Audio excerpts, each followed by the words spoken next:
तर आपण पाहतोय वसई विरार मधली ही दृश्य। वसई विरार शहरात पुन्हा सोसाट्याच्या वाऱ्यासह मुसळधार पावसाला सुरुवात झाली आहे। यामुळे शहरातील मुख्य रस्ते पूर्णपणे पाण्याखाली गेले। विरार पूर्वेला जोडणारा विवा कॉलेज मार्ग हा जलमय झालाय, त्यामुळे शाळकरी विद्यार्थ्यांचे प्रचंड हाल होत आहेत।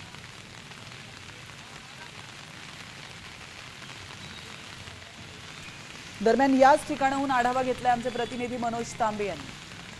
वसई विरार शहरात मध्यरात्रीपासून सोसाट्याच्या वाऱ्यासह मुसळधार पाऊस कोसळतोय। यामुळे शहरातील सकल भाग जे आहे ते जलमय झालेले आहेत आणि मी सध्या विरार पश्चिमेकडील विवा मार्ग ज्या ठिकाणी उभा आहे, एकंदरीत पाहिलं तर मोठ्या प्रमाणात या मार्गावर 500 मीटर अंतरापर्यंत हे पाण्याचा जलभराव झालेला आहे। यामुळे या ठिकाणी शाळकरी विद्यार्थी असतील, मुंबईच्या दिशेने जाणारे चाकरमानी असतील, यांना या पाण्यातून वाट काढत मार्गक्रमण करावं लागत आहे। अनेक बाईक चालक जे आहेत ते तारेवरची कसरत करत या ठिकाणी बाहेर पडावं लागत आहे।